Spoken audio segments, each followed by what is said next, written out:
¿Es la Inmaculada la legítima patrona de la República de Guatemala?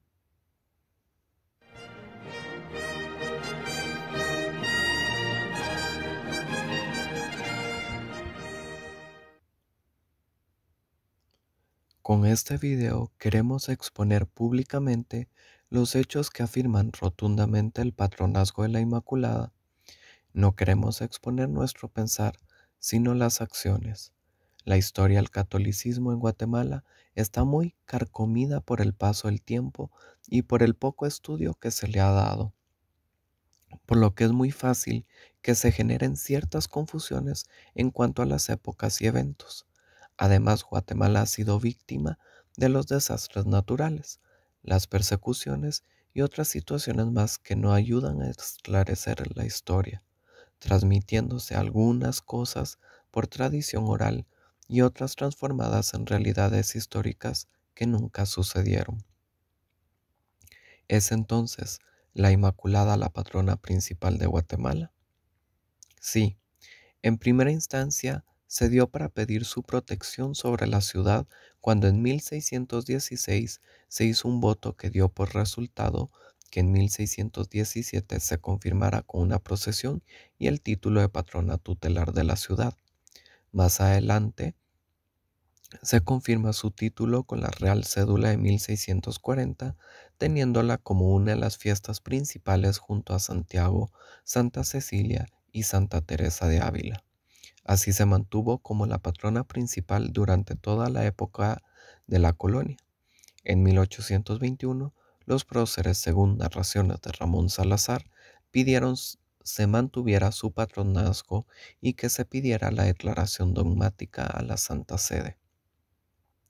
Esto quedó resumido en el Acta de Independencia, al afirmar que la religión católica se mantenga inalterable, es decir, si ella era la patrona principal de Guatemala en la colonia, lo era ahora después de la independencia.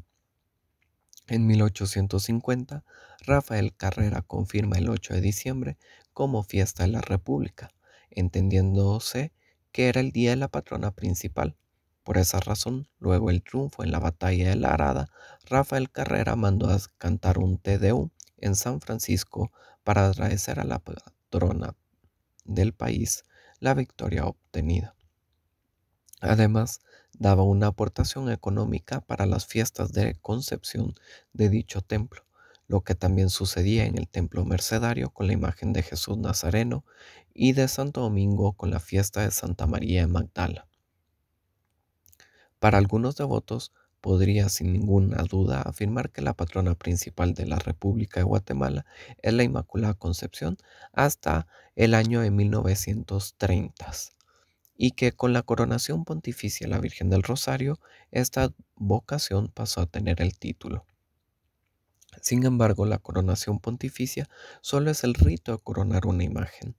La carta pastoral que envió Monseñor Luis Duró y Monseñor Jorge García es solo una recopilación de datos de esta imagen y tenía como objeto informar del acontecimiento de la próxima coronación de la Virgen del Rosario. En ella hubo algunos errores, como mencionar que es patrona de almas del Estado y no de armas, pues el título dado fue como patrona de armas, ya que se celebraba a la Virgen del Rosario como patrona del ejército. Más tarde se hará mención en una carta pastoral donde firma Monseñor Fray Ramundo Martín, fraile dominico y promotor de la coronación pontificia de la Virgen del Rosario, que esta imagen fue coronada como patrona de la ciudad. Así también Pablo VI recuerda en el documento enviado con ocasión de la elevación de Basílica del Templo Dominico que gracias a la coronación pontificia, ahora la imagen, y cito, se hizo famosísimo extendiéndose el culto muy ampliamente. Fin de la cita. Por ello entiende que es patrona de la ciudad porque hasta ahora se está extendiendo el culto. La Congregación de Ritos afirma al hablar de la elevación de la basílica que la Virgen del Rosario es patrona de la República y lo hace no para darle el título, sino porque entendieron que Guatemala se refería al país y no a un municipio o departamento como los documentos que se les había mandado. Es por ello que Monseñor Mariano Rosell también aclaró muchos años antes que la Inmaculada tiene una importancia mayor en Guatemala frente a la advocación del Rosario y de la Asunción, diciendo de tal manera que la Inmaculada es patrona principal, tal y como lo aprendió de aquellos que defendieron este título ante los masones. ¿Es entonces la Inmaculada de San Francisco la imagen que ostenta el título? Podemos decir que esta imagen ha sido el signo visible del patronazgo y que lo ostenta como patrona tutelar de la ciudad de Guatemala, pero el título no está dado propiamente a una imagen sino a la advocación, pues en 1760 la bula Quantum Ornamenti declara a la Inmaculada como patrona principal de España y de sus reinos, pero no da el título a una imagen en específico. España, si bien adjudicó a una imagen el título, extendió rápidamente que la advocación era la patrona y es por esa razón que todas las imágenes de la Inmaculada, por su representación, son el signo de este patronazgo. Lo mismo sucedió en Guatemala como en otros lugares. Sin embargo, muchas veces fue la Virgen de los Reyes quien defendía el título y en otras la Inmaculada Catedral, porque no era la imagen la patrona, sino la advocación.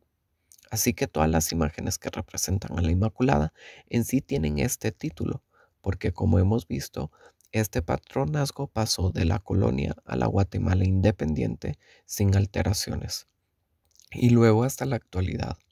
Sí podríamos decir que la imagen de la Inmaculada franciscana es la más patente en cuanto a recordar el título, como sucede con la Inmaculada de Granada en España, pero no por eso ostentan el privilegio de ser las únicas imágenes que portan este título.